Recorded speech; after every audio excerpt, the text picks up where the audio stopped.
नाज़रीन अस्सलाम वालेकुम। सबसे पहले आपको अपडेट करता हूँ कि वज़ीर-ए-आज़म पाकिस्तान जनाब इमरान खान साहब के ख़िलाफ़ अदम एहतमाद की जो रेजोल्यूशन और करारदाद अपोजिशन ने 8 तारीख को जमा कराई थी, उसे यूँ कोई तकरीबन 17 दिन हो चुके हैं, अभी तक नेशनल असम्बली के फ्लोर के ऊपर ये टेबल नहीं हो सकी। एक आम ख्याल ये है कि कल के दिन ये टेबल हो जाएगी, शायद कल इस पर बहस भी शुरू हो जाए। अगर कल शुरू ना हुई तो उसके एक दिन के बाद शुरू हो सकती है। लेकिन जो गैर यकीनी की सियासी सूरत हाल है उसमें कोई कमी वाक़ई नहीं हुई। हर दिन कभी एक चीज़ भारी लगती है, कभी दूसरा पलड़ा जो है वो भारी लगता है। ताहम आज एक इंपॉर्टेंट पेशरफ्त उस वक्त हुई जब प्रेसिडेंशियल रेफरेंस जो आर्टिकल 63A के हवाले से सुप्रीम कोर्ट ऑफ पाकिस्तान के सामने आया है, जिसमें एक लार्जर बेंच 5 मेंबर के एक लार्जर बेंच ने उसकी आज समाअत शुरू की। वहाँ इंटरेस्टिंग ऑब्जर्वेशंस जो हैं वो हमारे सामने आई हैं, कुछ आपको स्क्रीन पे दिखाई भी जा सकती हैं, जिसमें जज साहिबान ने कम अज़ कम कैटेगोरिकली ये कहा कि किसी भी मेंबर को वोट डालने से रोका नहीं जा सकता। ताहम आर्टिकल 63A की जो रूह है, उसकी जो स्पिरिट है वो बड़ी अहम है। इस तरह से अगर लोग अपनी पार्टी के डिसिप्लिन के ख़िलाफ़ वोट डालेंगे तो फिर पार्टी का निज़ाम चल नहीं सकता है। ये भी है कि अगर किसी को वोट डालना है, किसी की ज़मीर पे इतना ही दबाव है तो उसे पहले इस्तीफ़ा देना चाहिए, इस्तीफ़ा देने के बाद फिर उसे इलेक्ट होना चाहिए और फिर उसे वोट डालना चाहिए। ये तमाम ऑब्जर्वेशंस हैं, ये कमेंट्स हैं, ये रिमार्क्स हैं, ये फ़ैसला नहीं है। फ़ैसला क्या हो सकता है, इसकी सियासी अहमियत क्या है, इस हवाले से हम आज के प्रोग्राम में बात करेंगे। लेकिन आपको याद दिलाऊंगा कि ये जो बहस है जो इस वक्त सुप्रीम कोर्ट पाकिस्तान के सामने है, इसका आगाज़ 12 या 13 तारीख को उस वक्त हुआ जब पाकिस्तान के एक्स लॉ मिनिस्टर जनाब डॉक्टर बाबर एवान साहब ने, जो वज़ीर-ए-आज़म पाकिस्तान के लॉ के एडवाइज़र हैं, उन्होंने इस हवाले से एक तशरीह पेश की जिसने सियासी सूरत हाल को खासा बदला। वो सुनते हैं कि डॉक्टर बाबर एवान का कहना क्या था। आईन का article 63 capital A, intent of legislation, यानी आईन में कोई चीज डाली जाए तो लिखना पड़ता है ऑब्जेक्ट क्या है, मकसद क्या है, क्यों डाल रहे हैं। जब ये आर्टिकल 63A आया तो मकसद ये था कि कोई जमीर ना बेचे, कोई उनको फरोख्त ना कर सके जिनके वोट से वो पार्लियामेंट के अंदर जाता है। ये जो नो कॉन्फिडेंस मोशन है, इसको हम आईन और कानून के जरिए से पास करके ऐवान से बाहर फेंकेंगे। आर्टिकल 63A के पीछे इंटेंट क्या थी, ऑब्जेक्टिव क्या था, गोल क्या था, यही वो चीज़ है जिसकी तशरीह के लिए हुकूमत एक प्रेसिडेंशियल रेफरेंस लेकर सुप्रीम कोर्ट ऑफ पाकिस्तान के सामने गई है। आज वफाकी वज़ीर इंफॉर्मेशन, मिनिस्टर ऑफ इंफॉर्मेशन जनाब फवाद चौधरी साहब ने एक बार फिर वही बात मुख्तलिफ अल्फाज में दोहराई जो डॉक्टर बाबर एवान ने कहा था। ये जो बाजी है, जिस शतरंज का ये खेल जिसको शुरू अपोजिशन ने किया है, इसको ख़त्म इंशाल्लाह हम करेंगे। जिनकी वीडियोस आई हैं वो वोट इस्तेमाल कर सकेंगे या नहीं कर सकेंगे, उसके ऊपर इत्तफाक़ राय है कि ये फ़ैसला स्पीकर का होगा। स्पीकर साहब फैसला करेंगे कि वो वोट उनका काउंट होगा या नहीं होगा। और उसके बाद जो डिस्क्वालिफिकेशन है वो फॉर लाइफ। हमारा मुद्दा यही है कि जो डिस्क्वालिफिकेशन है, नाअहली है, वो फॉर लाइफ। ये केस पाकिस्तान की जो सियासत है उसके मुस्तकबिल की बुनियाद। जो फवाद चौधरी साहब ने कहा, ये बात चीफ जस्टिस ऑफ पाकिस्तान ने भी आज उनके कमेंट्स में था कि फ़ैसला ये करना पड़ेगा कि इसकी सज़ा क्या होगी। नाअहलियत अगर होगी तो कितनी मुद्दत की नाअहलियत होगी, लाइफ की अहलियत होगी, थोड़ी उम्र के लिए नाअहलियत होगी। लेकिन अपोजिशन, राना सनाउल्लाह साहब जो पंजाब के वज़ीर दाखिला, वज़ीर कानून रह चुके हैं, अपोजिशन हुकूमत की इन तशरीहात से बिल्कुल ही मुत्तफ़िक नहीं है। वो समझती है इसमें मेरिट है ही नहीं है। राना सनाउल्लाह साहब का क्या कहना? ये जो रेफरेंस भेजा गया है ये बदनीयती पे मबनी है और सिर्फ डिले करने के लिए। आर्टिकल 63 जो है वो बिल्कुल वाज़ेह है, उसका एक आम फहम आदमी जो है, मैट्रिक पास आदमी जो है, वो उसका तर्जमा या उसे पढ़े तो एक एक लफ्ज़ उसका वाज़ेह है, उसमें किसी किस्म की तशरीह की ज़रूरत नहीं है। राना साहब समझते हैं कि तशरीह की ज़रूरत है ही नहीं है, इसमें कोई अभाम है ही नहीं है, ये गैर मुमकिन है। सुप्रीम कोर्ट बार एसोसिएशन के एक्स प्रेसिडेंट जनाब कामरान मुर्तज़ा साहब की उससे भी ज़्यादा सख्त पोजीशन है, वो भी सुन लेते हैं। इस रेफरेंस को बग़ैर किसी जवाब के, बग़ैर आंसर के रिटर्न करना मेरा ख्याल है रिक्वायर्ड है। उनके लोग जो है अलेजली डिफेक्शन कर रहे हैं और वो डराने के लिए जो ना वो ऐसी राय मांग रहा है जिससे कोई एक डर और खौफ पैदा हो। ये कोई कानूनी राय नहीं है बल्कि एक खौफ की फ़ज़ा पैदा करने की राय है और उसमें सुप्रीम कोर्ट को नहीं पढ़ना चाहिए। नाज़रीन, बड़ा डिस्टिंग्विश पैनल है मेरे साथ स्टूडियोज़ में तशरीफ़ रखते हैं PMLN के सीनियर रहनुमा, पाकिस्तान के ex defence and foreign minister जनाब खुर्रम दस्तगीर खान साहब मेरे साथ स्टूडियोज़ में। Very warm welcome to Khurram साहब। और नाज़रीन, पाकिस्तान तहरीक इंसाफ के सीनियर रहनुमा जनाब सेनेटर वलीद इकबाल साहब, जो कि ख़ुद भी माहिर कानून हैं, वकील हैं और लाहौर यूनिवर्सिटी मैनेजमेंट साइंसेज़ में पढ़ाते भी हैं, वो मेरे साथ एक वीडियो लिंक के ज़रिए हैं। इसी तरह सुप्रीम कोर्ट ऑफ पाकिस्तान के एडवोकेट सुप्रीम कोर्ट पाकिस्तान जनाब फैसल हुसैन चौधरी साहब, जिन्होंने इस हवाले से लिखा भी है, बोला भी है बहुत 63A की तशरीह के हवाले से वो खासा अब तक पॉलिटिकल कमेंट और एनालिसिस दे चुके हैं, लीगल एनालिसिस दे चुके हैं, वो भी इस वक्त मेरे साथ हैं। और मुमकिन है कि डॉक्टर नफीसा शाह साहिबा, जो पाकिस्तान पीपल्स पार्टी की लीडर हैं, वो भी हमें इसी डिस्कशन में ज्वाइन कर सकें। So very warm welcome to all my guest one second. अगर मैं खुर्रम दस्तगीर साहब से स्टूडियो से शुरू कर सकूँ। खुर्रम साहब, अगर ये काबिल समात न होती, जैसे कामरान मुर्तज़ा साहब कह रहे हैं और जैसे कि राना सनाउल्लाह साहब कह रहे हैं कि ये शरारत है, डराने की कोशिश है, तो फिर सुप्रीम कोर्ट का लार्जर बेंच 5 मेंबर का इसको सुनने के लिए तो ना बनता। इमरान खान ने सदर ममलिकत को अपने सियासी लालच का डाक खाना बना दिया। अच्छा जी, भूल जाते हैं ना हम सब। एक दफ़ा सदर ममलिकत ने इस रेफरेंस की तरह कि इलेक्शन कमीशन ऑफ पाकिस्तान के 2 मेंबरान की नोटिफिकेशन कर दिया था और वो उसको बाहर फेंकना पड़ा, अदालत में गया, अदालत ने बाहर फेंक दिया। इसी तरह सदर ममलिकत ने नेशनल फाइनेंस कमीशन का एक नोटिफिकेशन कर दिया था, जो कि जब अदालत में गया, एक्चुअली मैंने भी चैलेंज किया उसको इस्लामाबाद हाई कोर्ट में, कोर्ट ने उठाकर बाहर फेंक दिया कि जी ये तो बिल्कुल गलत है। और आपने उसके बाद, अगर आपके नाजरीन को याद हो, आपको भी याद होगा कि चीफ ऑफ आर्मी स्टाफ का जो पहला नोटिफिकेशन था, किसका? चीफ ऑफ आर्मी स्टाफ की एक्सटेंशन का जो पहला नोटिफिकेशन था सदर ममलिकत का, अदालत ने तमाम कानूनी कार्रवाई के समेत जो हुकूमत ने की थी पूरी कार्रवाई बाहर फेंक दी, रद्दी कर दी कि ये तो गलत है, नया काम करें। अब जो हालिया दिनों में सेनेट के इलेक्शन से पहले भी आपके नाजरीन को याद कराना चाहिए, 14 दिन हेयरिंग हुई, 14 दिन, यानी आपने जो सवाल किया उसका जवाब 14 दिन।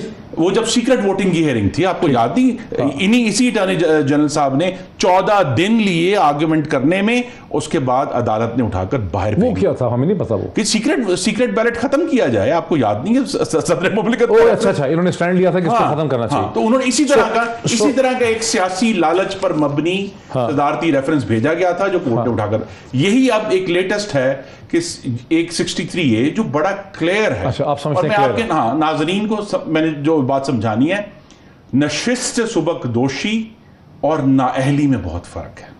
आप अगर 63A कहते हैं कि अगर अपने पार्टी लीडर की मंशा के खिलाफ confidence motion, no confidence motion, money bill, अगर इन 3 चीजों पर कॉन्स्टिट्यूशनल अमेंडमेंट भी अगर आप उन पे देते हैं, तो पार्टी लीडर के पास ये हक हासिल है कि वो आपके खिलाफ एक डी सीटिंग का रेफरेंस भेजे।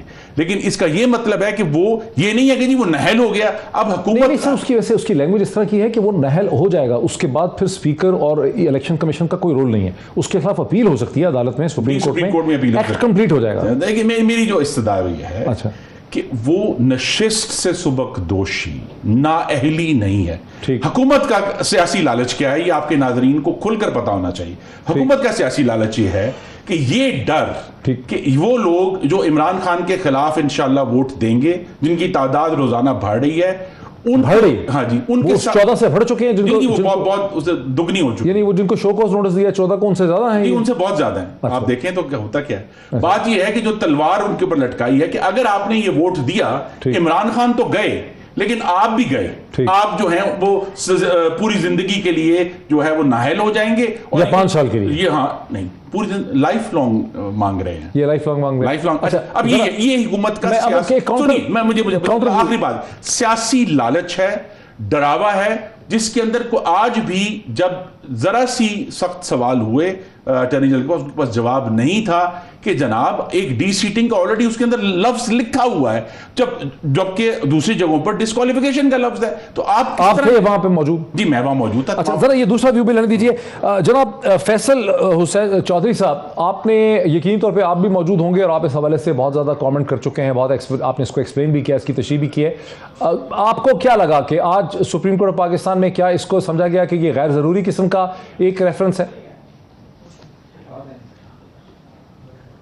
वही 2 चीज़ें मैं आपको रिकॉर्ड पर रहना चाहता हूँ। सबसे पहले, ये कोई हुकूमती वज़ीर ने नहीं बात की थी, ये 9 मार्च में सबसे पहले डिबेट इनिशिएट करनी हमने शुरू की थी। सेकेंडली बात यह है कि अब मामला क्योंकि सब्जुडिस है, लिहाजा उस पर हतमी तौर पर राय जो है जिस तरह से राय वो सही बात नहीं है। उसके लिए जो भी है बड़ा कॉशियसली उसके ऊपर कमेंट करना है। अब ये मामलात जो है ये एक रेफरेंस में जो है वो गया है, वो आईनी जो है वो एक इख्तियार है। प्रेसिडेंट जो है वो सुप्रीम कोर्ट ऑफ पाकिस्तान को किसी भी नुक्ते आईनी नुक्ते की वजाहत के लिए रेफरेंस भेज सकते हैं, और यही सदर मुमलिकत ने किया है कि उन्होंने जो सवालात हैं वो इस 4 सवालात इस रेफरेंस में फाइल करके उन्होंने ये सुप्रीम कोर्ट से राय मांगी। आज अटॉर्नी जनरल ने बहुत अच्छा वो 4 सवालात क्या है केस अपना। आई मस्ट से कि जो वो 4 सवालात हैं, सबसे पहली सवालात ये है कि क्या जो है आइन के तहत फ्लोर क्रॉसिंग की इजाज़त दी जा सकती है या हॉर्स ट्रेडिंग की, जो कि इस वक्त हो रही है। दूसरी बात यह है कि जो बंदा वोट देता है अपनी पार्लिमानी पार्टी के पॉलिसी के अगेंस्ट, क्या उसका वोट काउंट हो सकता है। नंबर 3, क्या जिस तरह की डिस्क्वालिफिकेशन जो है वो फॉर लाइफ होगी इन केस अगर डिस्क्वालिफिकेशन इंटेल होता है। तो आज जो बात, क्योंकि मैं उसमें मौजूद था सारी हियरिंग में, तो जो एक बात ये हुई कि जो इसका हेडिंग है 63A का, वो है disqualification on the ground of defection. ये अटॉर्नी जनरल साहब ने आज अपना वहां पे ये केस बिल्ड किया कि अगर पॉलिटिकल पार्टीज को के रकीन को ये इजाजत दे दी जाए कि वो पार्लिमानी पार्टी के फैसलों के बरअक्स इन जो 63A में जो 4 कंडीशंस हैं उसमें जाके वोट देंगे, तो इस तरह से तो फिर जमहूरियत नहीं चल सकती। इस तरह से तो वो 90 का वही जो घिनौना और मकरूह धंधा जो है वो शुरू हो जाएगा, जिसमें बंदे उठाए जाएंगे, लालच दी जाएगी। अच्छा, लालच पैसों की हो, टिकट की हो, कोई और इंड्यूसमेंट हो किसी किस्म की, वो लालच है, और उसको ऊपर कदगन लगाना। अदरवाइज 63A लगाने की तो जरूरत ही नहीं थी, तो फिर 63A को लाने का तो सारा मकसद फौत हो जाता है। बहरहाल सुप्रीम कोर्ट में जो आपने बात की है उसमें मुख्तलिफ जजेस ने मुख्तलिफ सवालात किए हैं। ये जो रिमार्क्स होते हैं ये जजेस अपनी क्लैरिफिकेशन के लिए जो है माइंड क्लियर करने के लिए बात करते हैं। जहाँ तक के इन 4 सवालात के जवाब हैं, क्योंकि इस वक्त मामला अदालत के सामने है, इसलिए मैं उस पर हतमी राय नहीं दूंगा, लेकिन मेरी जो राय है, मैं उस राय को भरबला मैं बहुत दफा कह चुका हूँ। मैं एक अगर इसका क्विकली अगर इसका ऑब्जेक्टिव इंटरप्रिटेशन नहीं की गई तो फिर इसका मतलब है कि आइन एब्रोगेट करने की इजाजत दी। बहुत शुक्रिया। मेरे साथ रहिए। मेरे साथ डॉक्टर नफीसा शाह साहिबा भी हैं, मेरे साथ सेनेटर वलीद इकबाल भी हैं। मुझे एक ब्रेक लेनी पड़ेगी और ब्रेक के बाद मैं इस डिस्कशन को आगे बढ़ाता हूं आफ्टर द ब्रेक। नाज़रीन, वेलकम बैक। अब मुझे स्टूडियोज़ में जनाब डॉक्टर नफीसा शाह साहिबा भी ज्वाइन कर चुकी हैं, पाकिस्तान पीपल्स पार्टी की सीनियर रहनुमा है, मेंबर है नेशनल असेंबली की। लेकिन अभी तक हम बात नहीं कर सके सेनेटर वलीद इकबाल साहब से पहले पार्ट में, जो कि पाकिस्तान तहरीक इंसाफ के रहनुमा है। सेनेटर वलीद इकबाल साहब, आपने बहुत ही पेशेंस के साथ सारे आर्गूमेंट सुने वक्फे से पहले, और आपने देखा कि खुर्रम दस्तगीर साहब का इस्तदलाल ये है, उनका आर्गूमेंट ये है कि प्रेसिडेंट पाकिस्तान डॉक्टर आरिफ अलवी को प्राइम मिनिस्टर पाकिस्तान महज एक टूल के तौर पर इस्तेमाल कर रहे हैं, और प्रेसिडेंट सियासी लालच का और जो प्रेसिडेंट को अपनी एक हिकमत अमली की तदबीर या अपनी ऑटोनॉमी और आज़ादी डिस्प्ले करनी चाहिए, वो प्रेसिडेंट पाकिस्तान बिल्कुल डिस्प्ले नहीं कर पा रहे। पहली बात तो ये है कि जी डॉक्टर आरिफ अलवी जो प्रेसिडेंट ऑफ पाकिस्तान है, मैं उनको बड़े अरसे से जानता हूँ। 10 साल से ज़्यादा PTI के सेक्रेटरी जनरल भी एक वक्त पे होते थे, और मैं उनकी खासी मुआवनत करता रहा हूँ उस टाइम पर। वो बिल्कुल किसी किस्म के लालच का वो शिकार नहीं है, और बड़े इंतहाई शरीफ आदमी है। मैं ये आपको पर्सनली उनके बारे में बता देता हूँ। और आपने ये लफ्ज़ बिल्कुल ठीक इस्तेमाल किया, खुर्रम दस्तगीर साहब ने बहस की है, इस्तदलाल है, वो बहस ही है, आर्ग्यूमेंट ही है। तो वो आर्ग्यूमेंट तो करें, आर्ग्यूमेंट तो कोई भी किसी किस्म की भी हो सकती है, और जो राना सनाउल्लाह साहब ने भी किया है। और अगर ऐसी आर्ग्यूमेंट है तो मैं वहाँ फैसल साहब की तरह मौजूद तो नहीं था, लेकिन जो टेलीविज़न पे और अदरवाइज़ भी अखबारात में मामले में पढ़ता रहा हूँ, उससे तो ऐसा नज़र नहीं आ रहा कि अदालत उस पर कोई जुरिस्डिक्शन एक्सरसाइज नहीं कर रही, या उसको कह रही है कि इस काबिल ही नहीं है कि इसको सुना जा सके, या मामला इतना अहम ही नहीं है। ये आपने रिमार्क्स जो हैं आपने खुद उनको यहाँ पे बड़ी जली हरूफ में रिपीट भी किया है। बहरहाल जो मुकालमा चलता है अदालत में अदालती समाअत के दौरान या रिमार्क्स होते हैं, उनकी कोई ऐसी हैसियत तो हतमी नहीं होती। असल तो जब फैसला जो उसका ऐलान होता है या तहरीरी तौर पे जब जारी किया जाता है, उसी से उसकी हतमी सूरत हाल जो है वो सामने आती है। लेकिन कभी कभार ऐसा होता भी है कि रिमार्क्स जो है वही उस हतमी फैसले की अक्कासी कर रहे होते हैं। ऑल दो इसकी भी सबको मतलब एक तरह से वार्न होना चाहिए कि बहुत तजर्बा हमने ऐसा भी किया है, वकला जानते हैं कि रिमार्क्स बिल्कुल कुछ और तरीके हो रहे होते हैं और एंड में फैसला बिल्कुल कुछ और आ जाता है, ऐसा भी होता है। लेकिन ये जो दो मौकों पे प्रेसिडेंशियल रेफरेंसेस खास तौर पे जो मुझे मेरे इल्म में है और मुझे याद है, वो तो एक वो सेनेट के इलेक्शन के बारे में थी और दूसरी ये अब हुई है, और दोनों ही बहुत अहम मामलों पे है। और दोनों जो है ये इस किस्म की ये जो बेईमानी और हॉर्स ट्रेडिंग और गलतकारी ऐसी जो कि देखें, एक तो जुर्म होता है जो कि ताज़ीरात पाकिस्तान या उसके खिलाफ होता है ज़ाब्ता फौजदारी के, ये आइन से इनहराफ के लेवल का जुर्म है, ये वो गलतकारी है। तो उसकी तशरीह मांगी है कि जी ये बड़ा गलत फेल है, और जाहिर है ये जो कहते हैं जी नशिस्त से सुबक दोषी, और भाई आप डिस्क्वालीफाई होते हैं तो सुबक दोष भी हो जाते हैं नशिस्त से, तो वो ऐसी डिस्क्वालिफिकेशन है जिसमें वो सुबक दोषी होती है।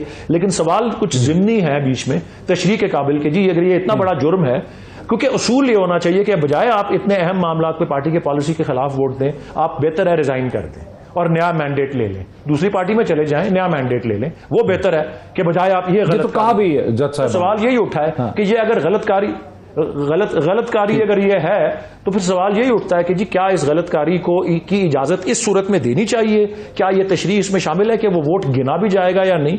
मतलब कहने का ये एक भी है, जुर्म है, आप उसको होने देंगे? आप उसको होने देंगे या आप जरूर है कि कन्विक्ट करके किसी को सजा दें? क्या आप जुर्म होने देंगे या उसको रोकेंगे? और वो उधर भी ये जो पहला रेफरेंस था वो भी था कि भाई ये खास ये सेनेट का इलेक्शन आता है या नहीं आता, जिसपे सीक्रेट बैलेट है या नहीं है, वो भी गलतकारी। और सब अब तो फिल्में बनी हुई हैं उसके ऊपर कि किस तरह से पापा कहते हैं बड़ा नाम करेगा बेटा हमारा, डॉक्टर नफीसा शाह साहिबा को गिलानी साहब की इसमें सारे देखी हुई। अच्छा, डॉक्टर नफीसा शाह साहबा को इसमें दीजिए।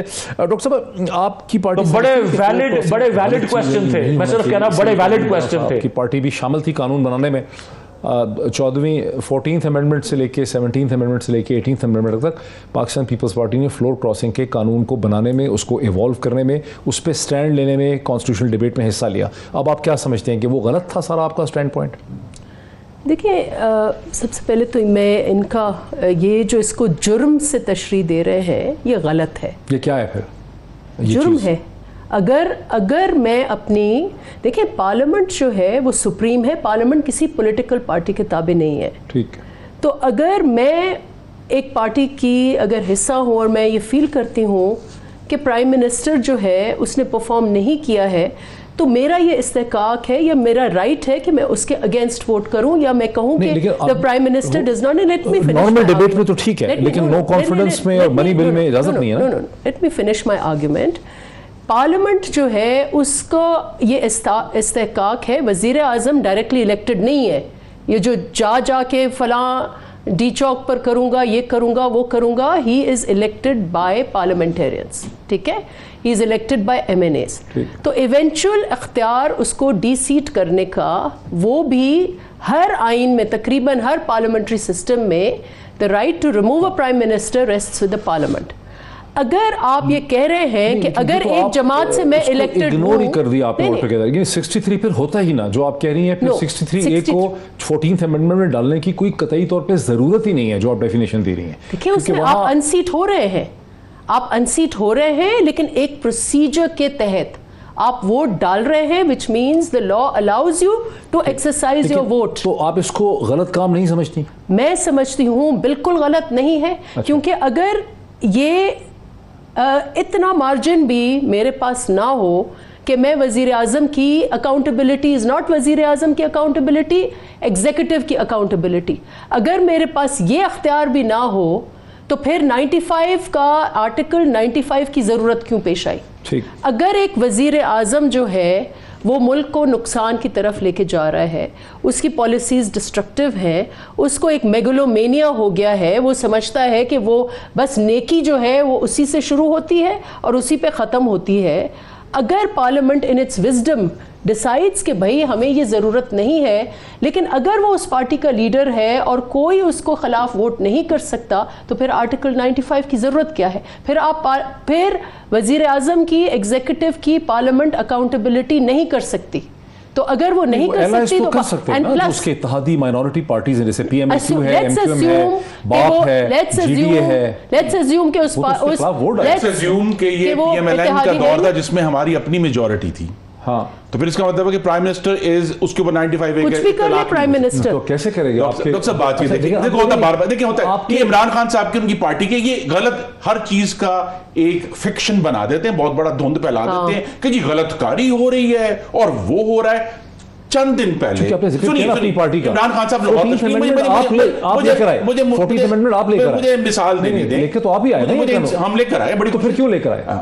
उसकी इंटरप्रिटेशन आप गलत करने जा रहे हैं, कराने जा रहे हैं। वो चीज जो आइन में लिखी ही नहीं है वो आप लेके गए कोर्ट में। चंद दिन पहले आइन में परमानेंट डिस्क्वालिफिकेशन का जिक्र नहीं है, आइन में लिखा ही नहीं गया कि आपको उसको काउंट नहीं करना है। आप जाके वो चीज की इंटरप्रिटेशन करा रहे हैं जिसका आइन में जिक्र ही नहीं है, and just challenges common sense, it challenges law, it challenges all norms of justice. Vote of conscience, secret ballot senate में, वो तो बहुत अच्छा है, अगर वहां फ्लो क्रॉसिंग होती है वो बहुत अच्छा है, वोट ऑफ कॉन्शियंस है वो जब इनको बेनिफिट होता है, लेकिन यहाँ पीएमएलएन के जिन्होंने जो मुनहरिफ हुए हैं, इमरान खान साहब उनको मिले एक दफा, एक से ज्यादा दफा मिले, अभी चंद दिन पहले मिले जब तो लाहौर तशरीफ ले गए, उनको उन्होंने जो है तरक्याती फंड से माला माल किया। दैट इज फाइन, वो गलतकारी नहीं है, ठीक है, गलत तो तजाद है दोनों तरफ। नहीं, हम देखें ये गलत है, ये काम गलत है, इसीलिए इसके ऊपर डी सीट की पेनल्टी डाली गई है। ठीक है, लेकिन उसको ये इस्तेमाल करना कि जी पूरी जिंदगी के लिए शख्स नायल हो जाएगा, ये क्या तरीके का? लेकिन कहते हैं ना, मुझे लीगल एक्सपर्ट्स ने बताया कि जब आइन में ये आइडेंटिफाई ना किया जाए कि सजा कितनी होगी डिस्क्वालिफिकेशन की, उसको फिर डिस्क्वालिफिकेशन लाइफ माना जाता है। ये इशू पहले भी 2017-18 आइन में कहीं नहीं लिखा, 2017-18 में कहीं नहीं लिखा। ये आइन में ये जो लंबी बहस है वकीलों की, ये नई इनोवेशन है। 62 में भी तो यही है ना, 62(1)(f) वगैरह। 62(f) एक फर्क हिस्सा लिखा यहाँ भी नहीं है, यहाँ 63A एडिशनल ऐड किया गया था स्पेसिफिकली। दूसरी बात जो आपके ज़हन में आपने ऐड क्यों किया था, सिर्फ ये थोड़ा बता दें ताकि मैं फिर जाऊं, आपने ऐड किया क्यों था 13-14 में? ये इसलिए किया गया था कि उस वक्त ऐसे हालात थे 90s में जहां मैनिपुलेशन होती थी पार्लियामेंट की बार बार, लिहाजा उसको रोकने के लिए ये किया गया। अब नहीं है, इट्स अ लिमिटेड चेक। अब देखिए आज क्या हुआ, हमने but limited check, it's a limited check, लेकिन ये मेरा जैसे मैंने कहा था, इसलिए इंपॉर्टेंट हो जाता है कि आपने सपोर्ट किया है इसका। आज चीफ जस्टिस ऑफ पाकिस्तान ने एक बात कही, उन्होंने कहा देखिए ये जो 63A है, ही used the word half way house. ठीक, उसने कहा कि अगर पार्टी की डायरेक्शन सुप्रीम है, हाँ, तो फिर सिर्फ इन 4 चीजों पे क्यों है, सब पे क्यों नहीं है? अच्छा, वो तमाम आर्गुमेंट जो अटॉर्नी जनरल ने बिल्ड किया कि जी ये देखें जी जो नो ये ऐसे हो जाएगा, ये ऐसे हो, पार्टी का बड़ा रोल है, पार्टी बड़ी अहम है, तो चीफ जस्टिस ने कहा कि ये एक हाफवे हाउस आप बात कर रहे हैं कि जनाब अगर पार्टी इतनी सुप्रीम है और पार्टी लीडर की विल इतनी सुप्रीम है तो फिर हर लेजिस्लेशन पे क्यों उसका इतलाक नहीं होता? फिर ये है कि हम भी खत्म कर दें वोटिंग का मामला। जिस दिन जो पार्लियामेंट ने डिसाइड हो गया कि जी 172 इसके हैं, 173 इसके हैं, हर बिल आए उसमें लिखा जाए जी इनके 56 हैं, मेरे 84 है, वो लिख के 84 लिख के वो पास कर देगा, जी बस खत्म हो गया। हमें ना पार्लियामेंट में डिबेट की जरूरत है, ना पार्लियामेंट में बिल लाने की जरूरत है। ये जो पूरा ये जो लॉजिक आज सुप्रीम कोर्ट में दिया गया, उसको जब आप एक्सटेंड करते हैं तो इट लूजेस ऑल मीनिंग। और दूसरी बात है फंडामेंटली, देखिए पाकिस्तान में, दुनिया के किसी भी पार्लियामेंट में, चूंकि मैं और मोहतरमा दोनों रुकन हैं उस ऐवान के, पार्लियामेंट में दिए गए किसी वोट की बुनियाद पर मुस्तकिल नाइली नहीं हो सकती, बिकॉज वी आर एक्सरसाइजिंग, और ये आर्गुमेंट बड़ा क्लियर होना चाहिए कि ठीक है हम एक पार्टी के सिंबल पर लड़कर आए हैं। 62 में तो हुई थी, 62F में मैं एक पार्टी के सिंबल पर लड़के आया हूं, मोहतरमा भी एक पार्टी के सिंबल पर है, लेकिन मैं उन 1,30,000 वोटरों का भी तो नुमाइंदा हूं ना जो गुजरांवाला में बैठे हुए हैं। उनकी कोई वैल्यू नहीं कि एक पार्टी लीडर सुप्रीम हो गया और वो कहता है जी जो है ठीक है। मैंने मेरे ऊपर अगर किसी के सबसे बड़ा मॉरल इंपेरेटिव है वो उन 1,30,000 लोगों का है जिन्होंने मेरे लिए वोट किया और जो 8 लाख जो आबादी है उसका मैं नुमाइंदा हूं। खुरम साहब, आप गुस्से में आ जाते हैं तो बंदा घबरा जाता है जरा कि लड़ाई ना हो जाए यहाँ पे। जब 14वीं तरमीम लाई 14th अमेंडमेंट, तो उसमें जो वाइट पावर्स दी गई पार्टी के हेड को, नवाज शरीफ साहब ने अपने आप को दी, वो इससे जो अब 18th अमेंडमेंट में इससे कहीं ज्यादा ब्रॉड और स्वीपिंग थी।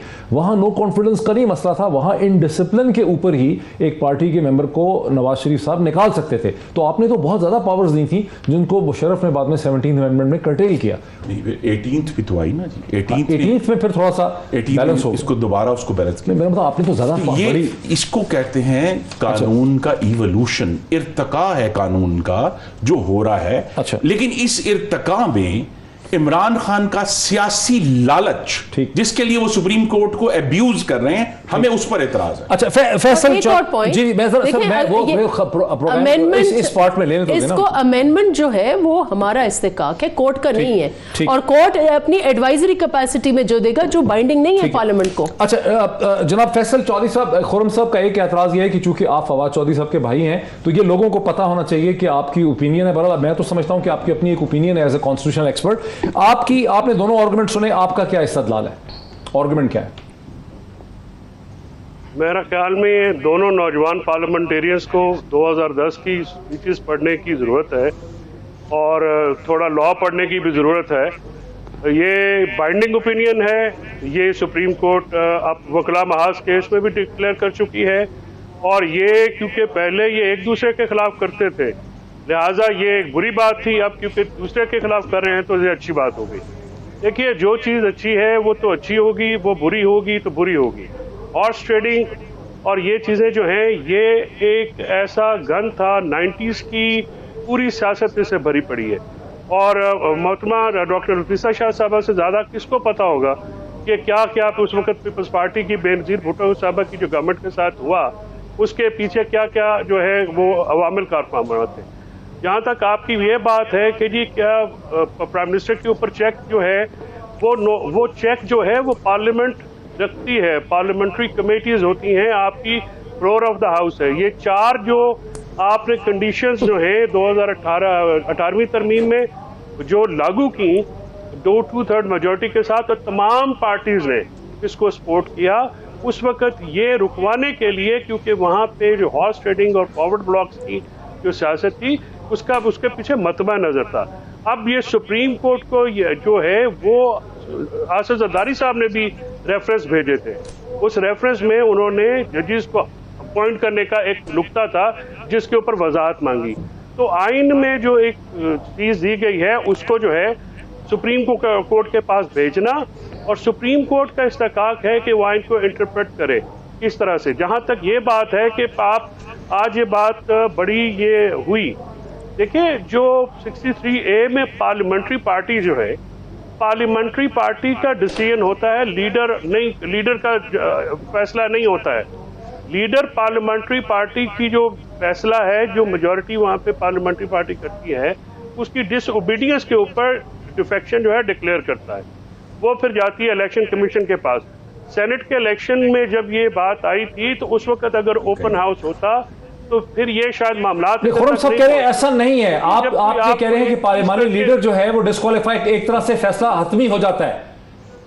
ये आज इनोवेशन हुई है, आप ये समझ रहे हैं? मेरी वैसे अंडरस्टैंडिंग उसको पढ़ने के बाद की एक राय है, मेरी ओपिनियन या मेरी रीडिंग जो है वो ये है कि अगर जो डिक्लेरेशन है पार्लियामेंट्री पार्टी का जो भी रुकन उस ये जो 63A में 4 कंडीशंस हैं, इनके ऊपर पार्लियामेंट्री पार्टी की जो फैसला होगा उसको ना मानने वाले रुकन के खिलाफ डिक्लेरेशन जो है disqualification on the ground of defection, और वो डिक्लेरेशन देता है पार्टी है। ये सिर्फ आज अब मेरी उसमें रीडिंग ये है कि इसीलिए ये मामला सुप्रीम कोर्ट में गया है। मेरा ये राय है कि वो डिक्लेरेशन जो है पार्टी हेड की अगर इलेक्शन कमीशन उसको सेटिस्फाइड नहीं करता, इट विल बी बाइंडिंग।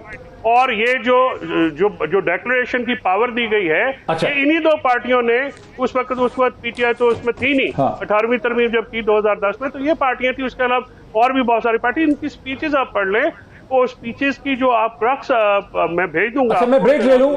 मैं ब्रेक के बाद आपसे वो सुप्रीम कोर्ट के फैसले का रेफरेंस भी सुनना चाहूंगा जो 2010 में आपने वकला महाज का कहा कि वहां पे सुप्रीम कोर्ट इसके पहले तशरीह कर चुकी है। लेकिन ब्रेक लेते हैं, ब्रेक के बाद डिस्कशन को आगे बढ़ाते हैं आफ्टर द ब्रेक। जी नाज़रीन, वेलकम बैक। मैं क्विकली फैसल साहब, दो चीज़ें आपसे पूछनी है कि आपने वकला महाज के फैसले की बात की 2010 के, उसमें सुप्रीम कोर्ट ने क्या तशरीह की है 63 की ए की? देखिए, उसमें 14वीं तरमीम थी। ये 1998 का वो जो है वो ये केस है जिसमें उन्होंने ये जो इस पे हॉर्स ट्रेडिंग और ये जो फ्लोर क्रॉसिंग है इसके ऊपर जो है वो बात की थी। उसके बाद जो इसके बाद अब लेटेस्ट मैं जजमेंट दूसरी बात में कर रहा था ये लाइफ टाइम डिस्क्वालिफिकेशन की, उसमें समीउल्लाह बलोच केस है 2018 सुप्रीम कोर्ट 405 PLD। उसमें ये 5 मेंबर बेंच ने ये लिखा है कि क्योंकि जो टाइम फ्रेम है वो कॉन्स्टिट्यूशन में नहीं दिया गया है तो उसकी एब्सेंस में जो डिस्क्वालिफिकेशन की मुद्दत है वो लाइफ टाइम जो है वो कंसीडर की जाएगी। तो अगर पार्लियामेंटेरियन समझते हैं कि उसमें और ये होनी भी चाहिए, इसमें कोई हर्ज नहीं है, तो पार्लियामेंटेरियंस जो है वो अपने कॉन्स्टिट्यूशन में उसका टाइम फ्रेम जो है वो डाल सकते हैं। एट द मोमेंट जो इस वक्त हमारे पास मौजूदा लॉ है उसकी कोई काउंटर प्रेसिडेंट नहीं है कि लाइफ टाइम डिस्क्वालिफिकेशन के अलावा कोई और बात हो। अच्छा, सिर्फ एक क्विक, उसके बाद मैं जाऊं सेनेटर साहब की तरफ। मुझे सिर्फ एक चीज बता दें कि इसमें इलेक्शन कमीशन का आर्टिकल 63A 3 और 4 में जब इलेक्शन कमीशन को मिल जाएगी रिकमेंडेशन के पार्टी हेड ने, पार्लियामानी हेड ने भेज दिया उसके पास डिस्क्वालिफिकेशन का, तो क्या इलेक्शन कमीशन उस डिस्क्वालिफिकेशन को ओवरटर्न भी कर सकता है या उसको बात माननी ही पड़ेगी पार्लियामानी लीडर की?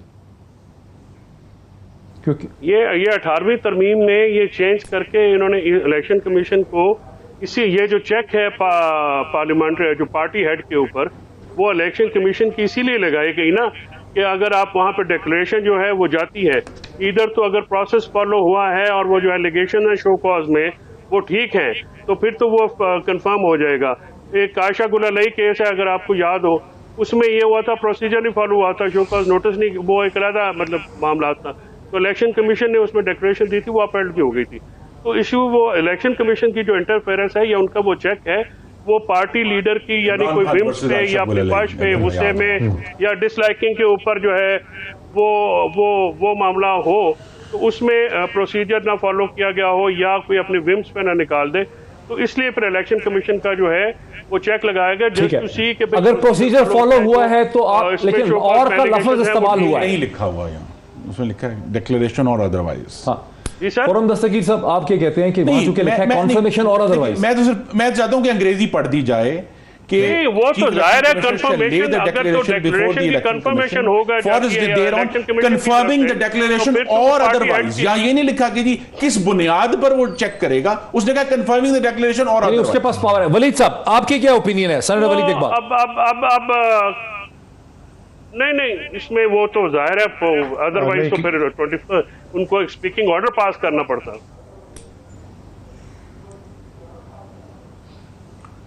मेरे ख्याल में जी इसमें 2-3 बड़ी अहम बातें हैं।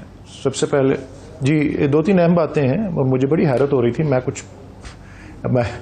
मुस्कुरा भी और हंसी भी आ रही थी कुछ बातों पे जो सुन के दीगर मेहमानों की कि ये इसमें कोई गलतकारी नहीं है। किसकी? खुर्रम साहब की? अब पहले सबसे अहम चीज देखने और नफीसा शाह साहब ने तो खास तौर पे आपने उनको पॉइंटेडली पूछा ये कोई गलतकारी नहीं, उन्होंने कहा उसकी पेनल्टी है मेरी